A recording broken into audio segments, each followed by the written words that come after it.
Well, we're getting to that place in the semester that we can see the light at the end of the tunnel. I hope all of you are doing well out there, and you're doing great continuing to get your assignments in on time, and your efforts with the QEP I'm sure will pay off. Hopefully you're all learning a new, some of you perhaps are learning a new skill. Writing a thesis driven research project for some of us is a new thing. But the good news is once you have that figured out, you'll be set for life, and that's for sure with regards to your seminary career, whatever you end up pursuing. And that's a great skill to have. The idea of putting something together and arguing a point helps you with sermon preparation, or just putting together a teaching assignment for a Sunday school class, whatever the Lord calls you to do in the future. So hopefully that'll be a time well spent. We're getting close to the 11th, April 11th submission deadline that requires the edited draft. And just as a way of reminder, the edited draft is a clean draft, and it's going to be sent not to me but to your coach. So there'll be one more round of feedback. So you'll submit your edited draft, which will be fully formatted with the title page, the footnotes, and the bibliography. Try to shoot between 8 to 10 pages, not including your title page and bibliography. So 8 to 10 pages of content. And that goes to the coach. Your coach will give you feedback using Turnitin and GradeMark. So you'll be submitting this paper to Turnitin, not through the journal. There's a different place to submit it. And that's at the very end. You'll find the link at the very end of Module 5. And you'll see the coach feedback that'll come back to you there as well. You'll get that feedback and incorporate the feedback and make improvements. And then that draft will be submitted. That final draft is submitted on April 28th, which I think is if I recall, the Monday of final exam week, but that week of the April 28th. So there'll be a submission for that final draft, and that'll again incorporate the changes and suggestions for improvement that'll be coming from your coach. And this particular paper that you complete will probably be the best you've ever done, really, in terms of following this strategy. So hopefully this has all been, I'm sure it will be helpful for you. So enough of that. Let's talk about Daniel. And this will be, I always promise this, I hope this will be a much more briefer mini lecture.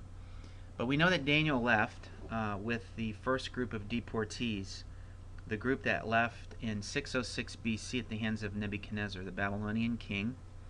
Of course, the prophet Ezekiel will be in the group right behind him in just about 9 years later in 597. And then finally, Jerusalem will fall in 586. He has a very long career as a prophet, spanning 5 Babylonian kings, beginning with Nebuchadnezzar and ending with the 2 Persian kings, Darius and then Cyrus. He's not just a prophet. He is a international diplomat of sorts, you might say. He's going to be representing Israel and Israel's concerns before the pagan nation, where they end up for 70 years in Babylon and then Persia. As an older man, Daniel will serve under the Persian Empire just before the fall of Babylon in 539 BC. But he's instrumental, I will be arguing, in bringing around the Cyrus decree and the Cyrus king who issues the decree in 538 BC. And that's the decree that we see in the beginning of the book of Ezra, and that's the history-making decree that allows the exiles to come back to the Promised Land. So we're talking there about a second Exodus event. There's uniquenesses about the book of Daniel. So like I say, it covers the span of two empires, the Babylonian and Persian Empire. Chapters 1 through 6, for example, is written in third person. That's the historical narrative part. And then you have the apocalyptic material in chapters 7 through 12 that's written in first person. The book will be composed, it's bilingual. It'll be composed part of it in Hebrew and part of it in Aramaic. We're going to have very difficult passages in chapters largely 7 through 12 that are difficult to interpret. And we find its place, the book of Daniel, in the Hebrew canon with the book called the Writings, the collection called the Writings. You've got Law, Prophet, and Writings, and it's there largely due to Daniel's role as an international spokesman representing Israel in the Jewish concerns in and behind the scenes. I really call him Daniel as functioning almost like a special ops, being that he serves behind the scene, but he has to go through such difficult and testing times on an individual basis. Just a few comments here on this slide with regards to the arguments with regards to authorship. And whenever you're in a situation where you've got switching back and forth between first person and third person, for example, critical scholars will take that and run with it like a bass to a juicy earthworm and argue for multiple authors. But we've got some good reasons to suggest the unity of the book with regards to authorship. Well, we've got the testimony of our Lord, who in Matthew 24:15 refers to Daniel as an author. The argument of, well, I'll let you look at that slide and you can kind of go back and forth and just read that and be aware that there is an argument, but we've got very strong, compelling reasons to suggest that Daniel can be the author who is writing all of the incomplete book, not only just chapters 1 through 6, but also chapters 7 through 12. We have to allow him to switch it back and forth between first and third person.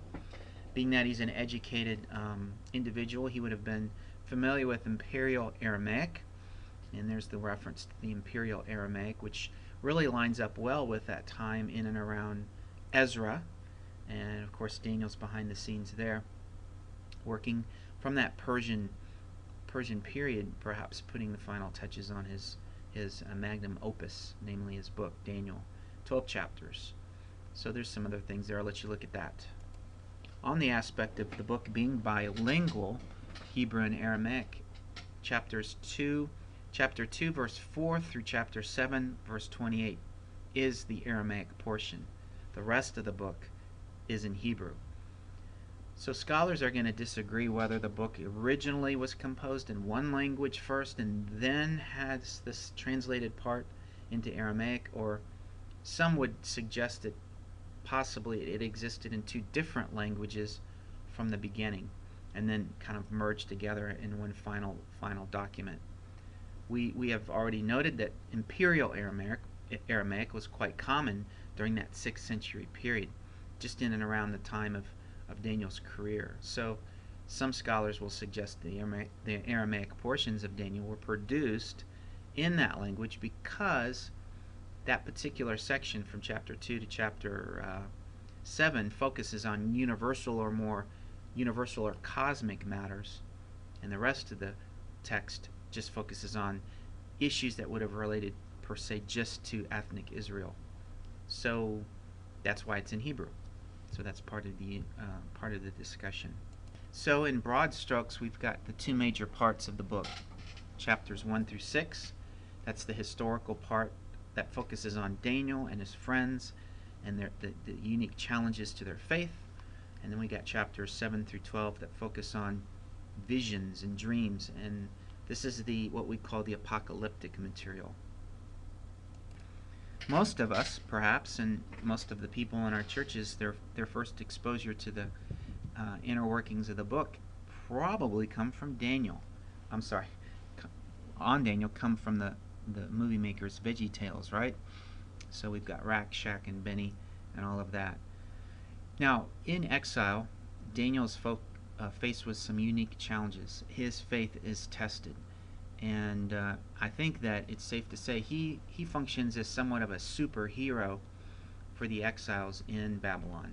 They're reading the headlines of the day. They're seeing that, wow, God's showing up. He's protecting this guy Daniel. That means he's got our back as well. So I think his very life as a behind-the-scenes prophet and statesman or diplomat serves to encourage the exiles to stand firm in their faith, just like he's doing. And this is an extension of what we saw last time with Habakkuk 2:4, and its emphasis that during difficult times the righteous will live by means of their faith. So his first challenge, and I'll let you look at chapter 1. Read that text, verses 3 through 15. And you see here the unique challenges with regards to Daniel being tested over his the king's desired eating dietary restrictions with regards to those who were serving in the court of the king. But Daniel chooses to remain faithful to the dietary laws of his Jewish faith. This kind of reminds us of Joseph, who's behind the scenes and in the Egyptian context is forced into a foreign land, and the Lord remains with him, and through each trial and every step along the way, the Lord elevates him to a higher position in terms of responsibility and influence. I will point out in verse 12, for example, the verse that in chapter 1, please test your servants for 10 days. That test idea is the same word that we've talked about before, and it's that refining and authentication idea with the Hebrew terms for testing. So what's the object of testing? Well, it's individual faith. And the authentication of faith means that we want to see if the faith has feet attached to it. So this is the kind of testing and refining that's going on for Daniel. So not only do you see an authentication of the faith of Daniel and his friends, but you see that in verse 14 and then 15, at the end of 10 days, their appearance seemed better, and they were fatter than all the youths who had been eating from the king's choice food. So you've got this testimony that emerges as a byproduct or an overflow of the faith that's being tested amongst Daniel and his friends. It's going to authenticate their faith, but it's going to be publicly, so that those who are watching from the outside, that namely the Babylonians in the realm of the king and all of those who are overseeing, it's making an impact on them as well. They're taking notice of this. The second testing experience is in the immediate chapter 2. There's going to be some dreams. The king's going to have these dreams. No one else around is able to interpret these dreams, but this is an opportunity for Daniel to step up, and he does. He interprets the dreams, and in a way, Daniel, like Joseph, has this ability. He interprets the dreams and saves the day. What's interesting, and what's of interest for us, is the particular interpretation that comes out of chapter 2, beginning in verse 36. It's a particular dream, and its interpretation is very interesting as it reflects the great eras of history, beginning and the idea of the established kingdoms that come along in history. So it is one of those dreams that is forward-looking from the vantage point of Daniel's day and his context, but it's looking down the road.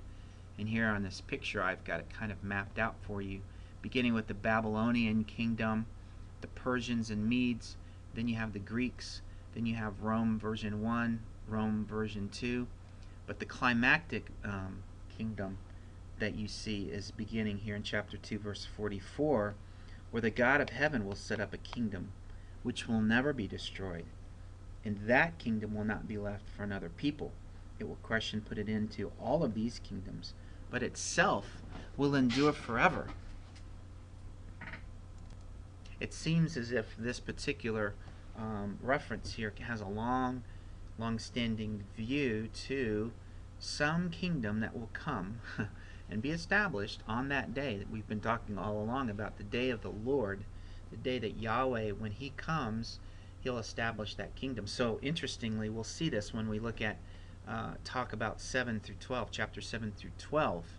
Daniel's going to kind of flesh out some more details with regards to this coming day of the Lord, as it refers to. We'll save it for then. So obviously, this is the established kingdom, probably when Jesus comes back and establishes his rule during that millennial period, and then possibly even into the future. Chapter 3 here, if you want to look at that, sets up verses 1 through 7. The next big challenge, like any pagan king, Nebuchadnezzar is going to establish some kind of an idol The details in the text don't suggest that it's actually, like in this picture, an idol to himself.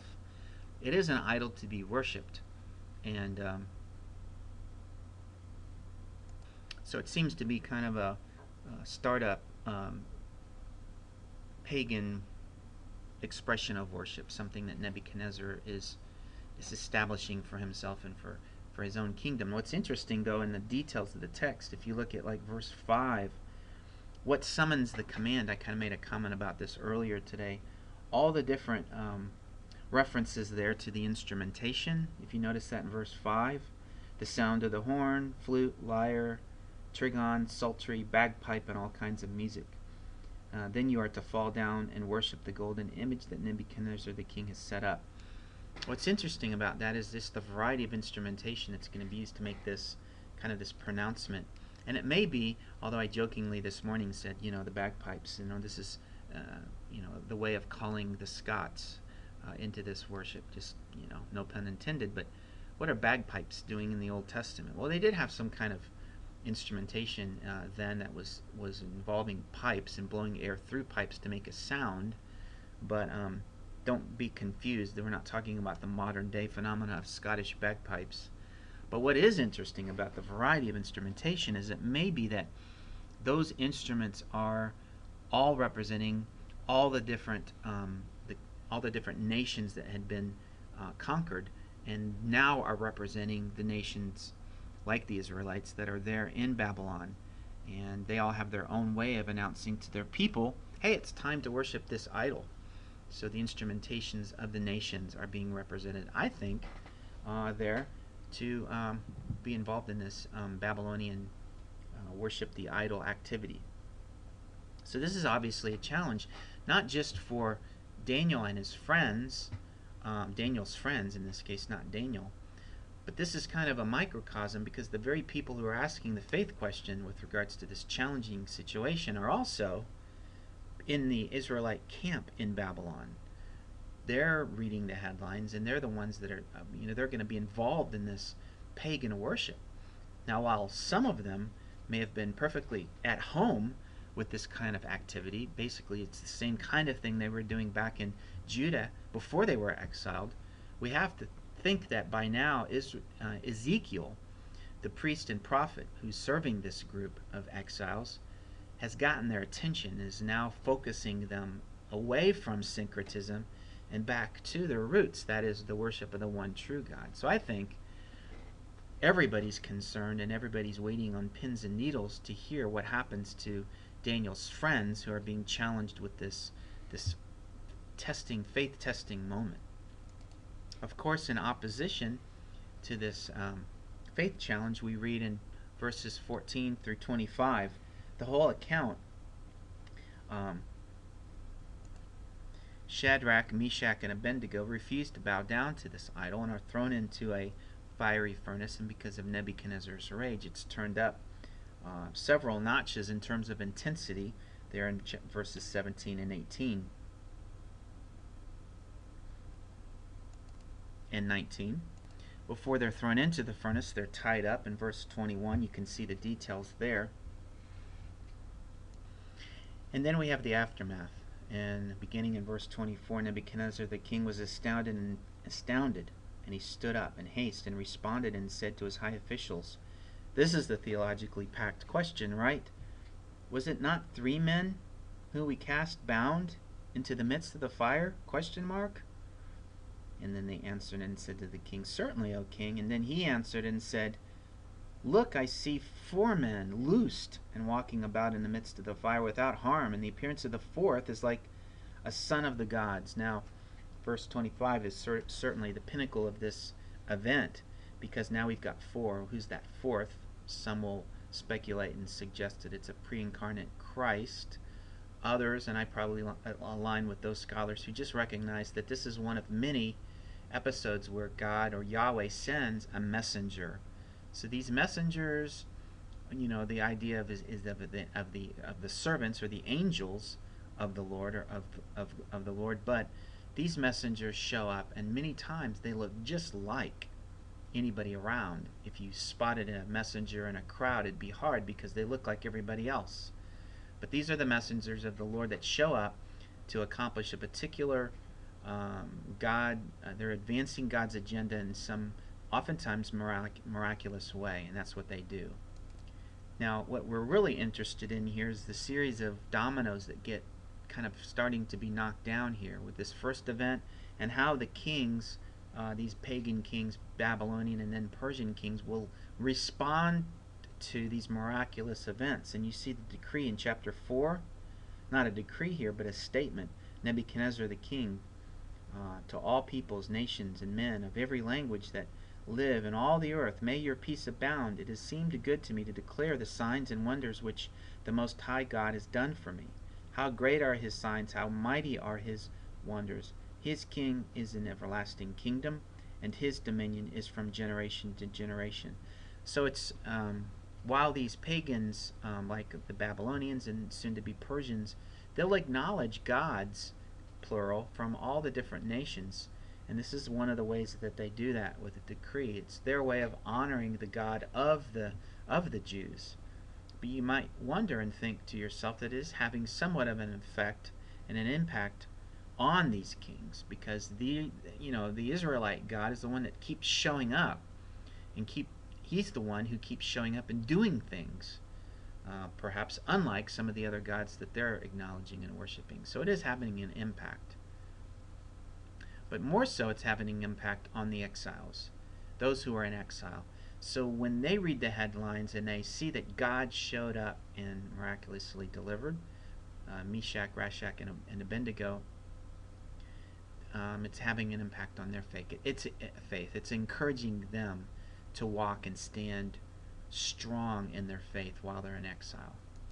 So there's lots of details there in the historical narrative portion. We move through chapters 4 and 5, and you see that Daniel's continuing to be active in terms of his role and responsibility in the Babylonian court. And then we have this interesting little, almost a hush-hush transition.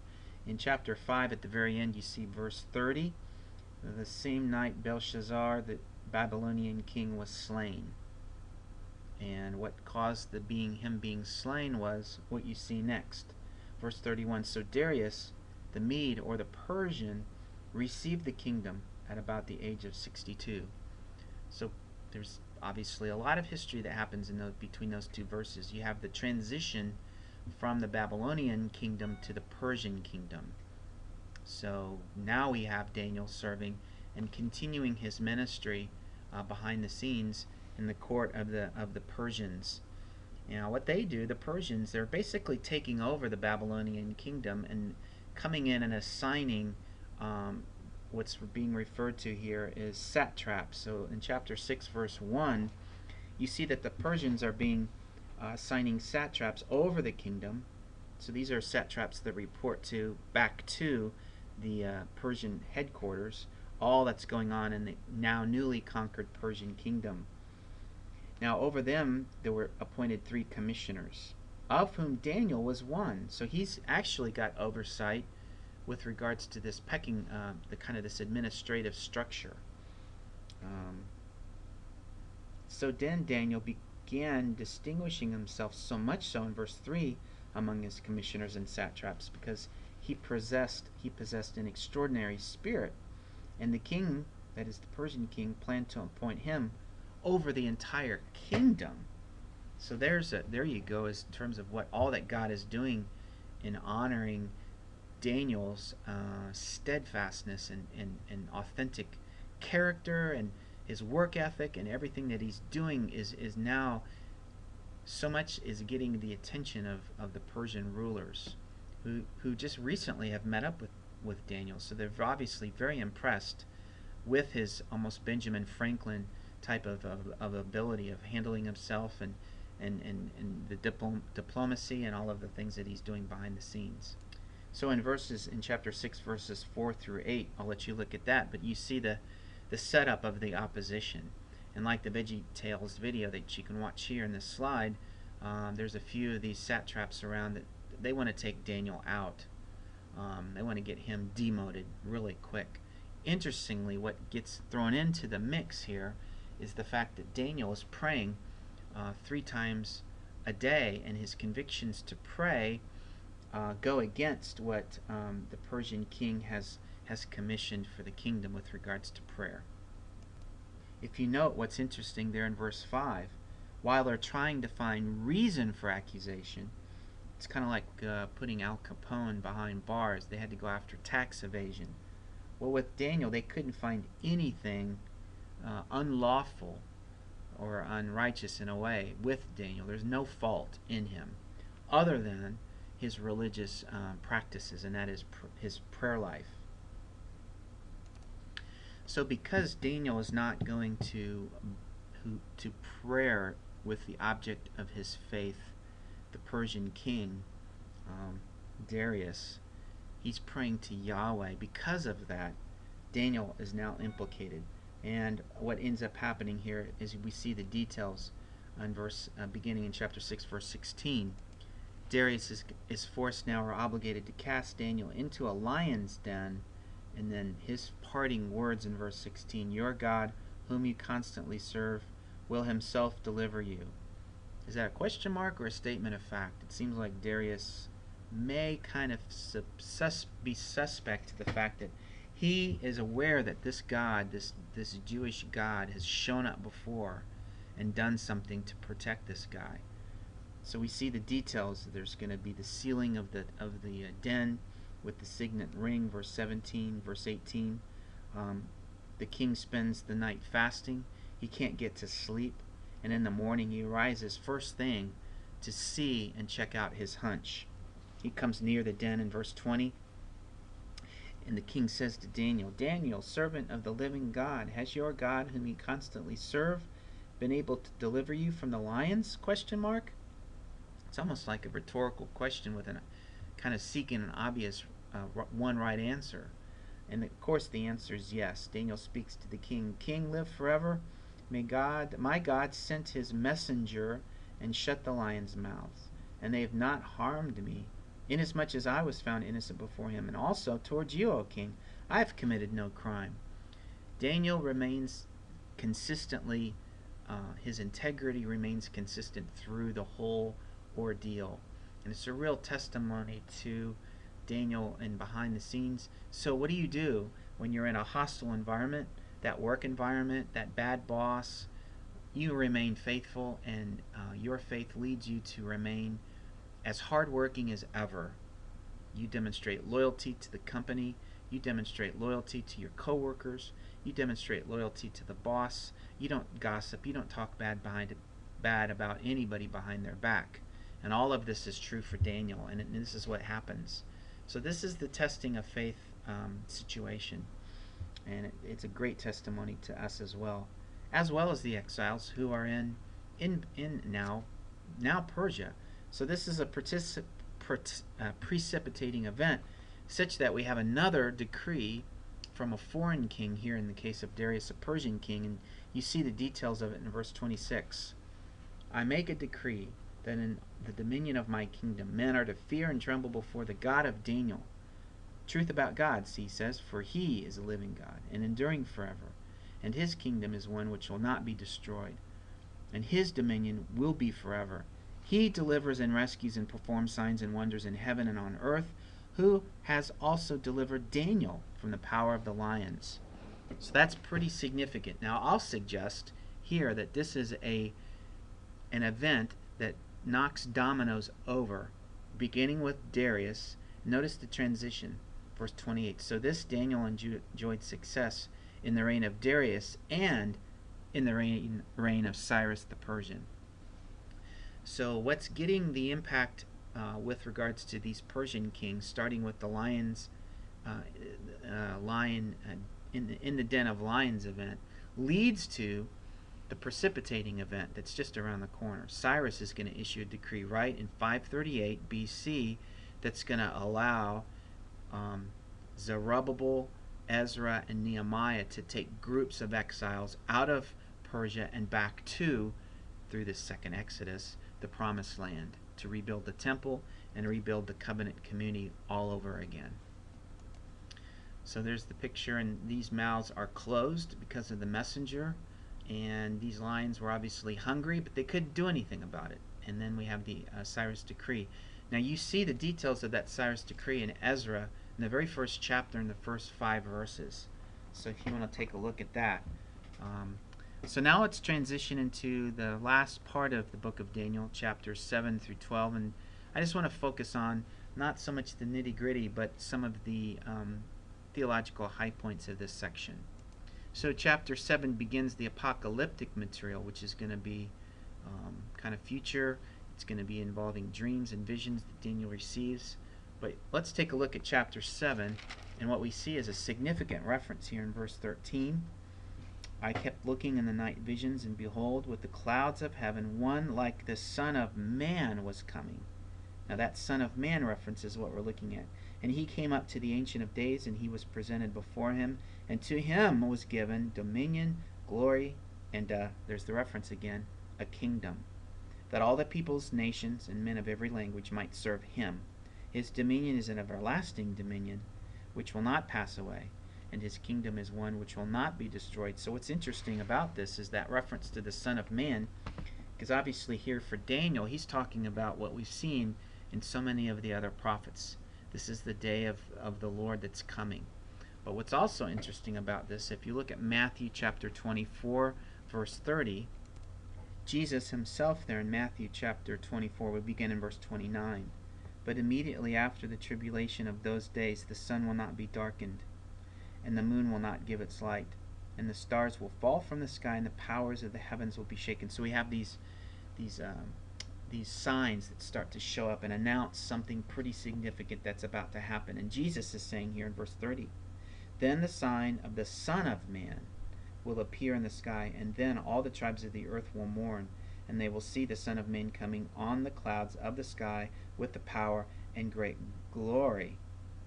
And he will send forth his angels with great trumpet, and they will gather together his elect from the 4 winds, from one end of the sky to the other. And we've seen this before, right? This is the day of the Lord. What's interesting is Jesus identifies himself as that coming Son of Man. It's Jesus' way of kind of coding the fact that he's the one who's going to come again and fulfill the prophecies with regards to the coming day of the Lord. He's the one who identifies himself as the Son of Man. And we see this in Mark chapter 13, verse 26, Luke 21:27, and again in the apocalyptic message of John in Revelation 1, verse 7, and verse 13, and chapter 14, verse 14. So you can only imagine how encouraging this would have been for the exiles who were in Persia, awaiting the what next for God. They're praying and trusting and waiting for God to move. And Daniel is encouraging them with kind of a fleshed out explanation of what God's going to do on that coming day of the Lord. And that would have been encouraging news that God's not through with us. Now another significant event for Daniel in terms of his apocalyptic message is in chapter 12, verses 1 through 3.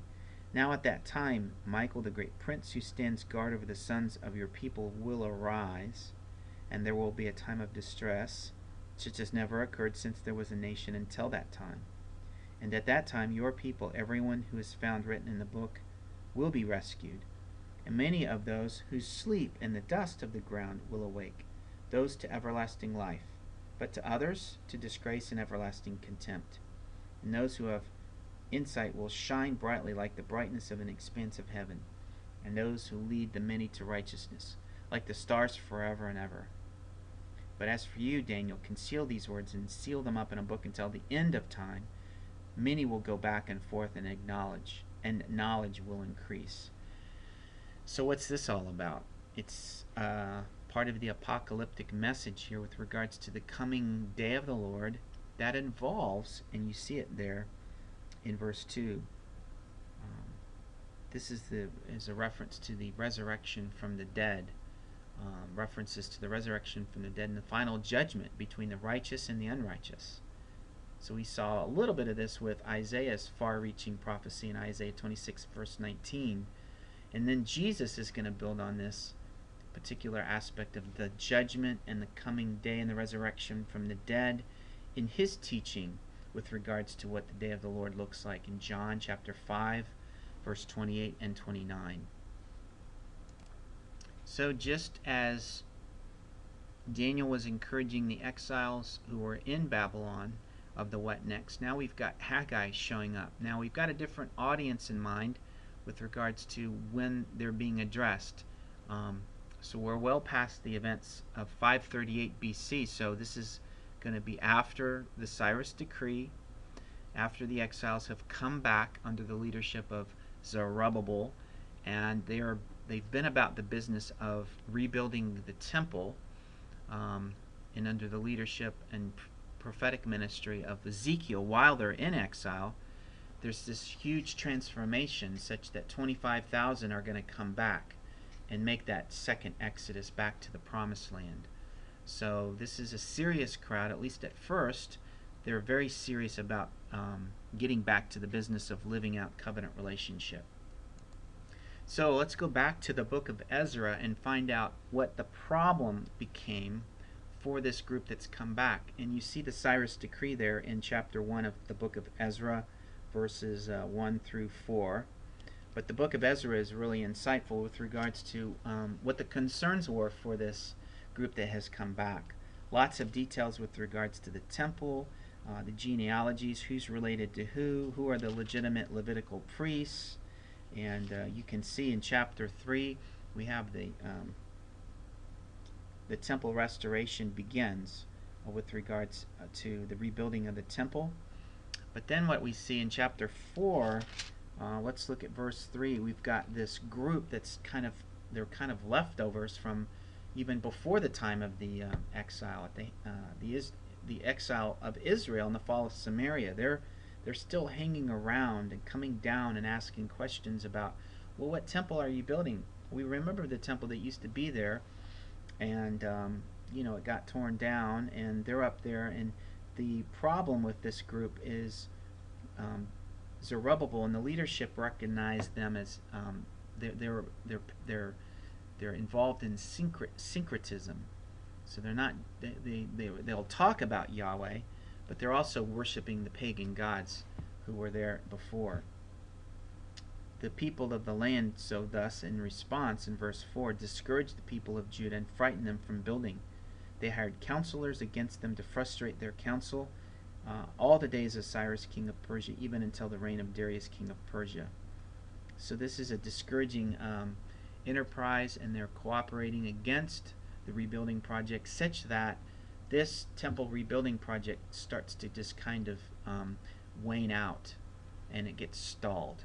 So right on top of this is the beginning of the prophetic ministry of our prophet Haggai. So you see Haggai, and also the prophet we'll look at next time, Zechariah, mentioned here in Ezra chapter 5 verses 1 and 2. When the prophets Haggai and the prophet Zechariah, son of Iddo, prophesied to the Jews who were in Judah and Jerusalem in the name of the God of Israel who was over them. Then Zerubbabel, son of Shealtiel, and Jeshua, son of Jehozadak, arose and began to rebuild the house of God, which is in Jerusalem. And the prophets of God were with them, supporting them. So let's take a look now, in terms of, now that we've got that context, let's take a look at the prophet Haggai. And there's our Haggai, and prominently displayed before the temple, which is the object of being rebuilt. So obviously what happens here, if we turn and look at Haggai chapter 1, the emphasis of rebuilding and what's being rebuilt. So if the temple is not being rebuilt, what's being worked on? And you see that the people are really content with just working on the rebuilding of their homes. Beginning here in chapter 1 verse 2. Thus says the Lord of hosts, this people says, the time is not come even for the house of the Lord to be rebuilt. Then the word of the Lord came to Haggai the prophet, saying, It is it time for you yourselves to dwell in your paneled houses, while this house lies desolate? Referring to the temple. So, whose paneled houses are being rebuilt?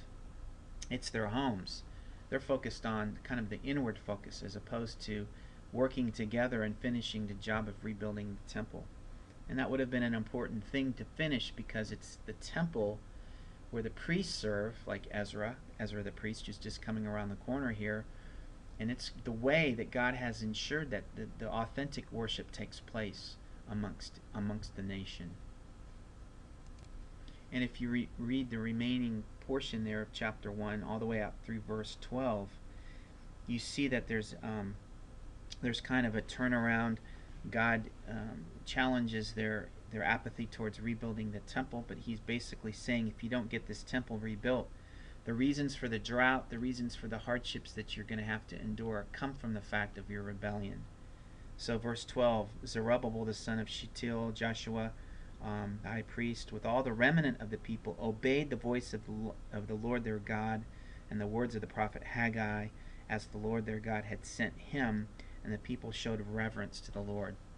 So there's going to be an immediate impact felt amongst the returnees with regards to this. And the prophet Haggai continues to encourage the people. They're pretty emphatically there in chapter 2, verses 1 through 5. And you see the word of the Lord coming to Haggai the prophet. Speak now to Zerubbabel, verse 2, the son of Shealtiel, governor of Judah, and to Joshua the son of Jehozadak, the high priest, and the remnant of the people, saying, quote, who is left among you who saw this former temple in its former glory? And now, do you see it now? Does it not seem to you like nothing in comparison?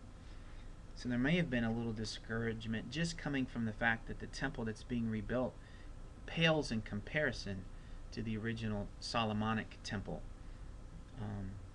But the prophet Haggai kind of brings a little bit of theological correction. He says, now take courage, Zerubbabel, declares the Lord. Take courage also, Joshua son of Jehozadak, the high priest, and all of you people of the land, take courage, declares the Lord, and work, for I am with you, says the Lord of hosts. As for the promise which I made when you came out of Egypt, quote, my spirit is abiding in your midst, do not fear, for thus says the Lord of hosts, once more in a little while I'm going to shake the heavens and the earth and the sea and also the dry land, and I will shake all of the nations, and they will come with the wealth of the nations, and I will fill this house with glory, says the Lord of hosts. The silver is mine, the gold is mine, declares the Lord. The latter glory of this house will be greater than the former, says the Lord of hosts. And in this place I shall give peace, declares the Lord of hosts. Really what we're doing here, I think, is that the prophet Haggai is kind of putting the temple that's been rebuilt into its eschatological context. In other words, he's saying this temple, whatever happens here, is going to be fine because it's all about the worship that takes place. It's not about the building. It's about what happens in the building. But then, even more so, there's going to be a place where all of the nations will be going with the remnant, and there will be worship like you've never experienced taking place. It's going to be down the road on a day of the Lord. There's going to be this future dynamic at work with regards to the temple, when I myself, meaning the Lord, will show up sitting on my throne, and then we're going to have church all over again. So this is the way that Haggai kind of lines in with all of the other prophets who have been talking about the temple, like we saw with Ezekiel and all the details there at the end of his book. Not this temple, but that temple. It's not going to be at this place per se, but it's going to be at that place called Zion, where God calls all of the nations unto himself. So if you remember, the ending of the book of Chronicles ends with that cutting the Cyrus decree in half, right at the very Hebrew word or verb that is that let him go up. It's that open-ended invitation, but I think it has some eschatological anticipation behind it. It's an invitation to the nations. It's an invitation to the David-like king to come and sit on his throne and establish his kingdom, and then all of the nations will be joined together, like we saw with Zephaniah, shoulder to shoulder with the righteous remnant. The remnant of the nations, the remnant from Israel will come together and participate in this worship. So this is a pretty significant part, and it's totally in line with all that we've seen before with regards to the coming future work of God with regards to his people. So I think I'll just end there, and this is a little shorter, and hope that gives you enough to go on. So just keep working hard on your papers and your QEP assignments with regards to your edited draft, and we'll see you on with the edited draft. We'll see you on that Friday during the week of April 11th. So we'll go from there. Thanks.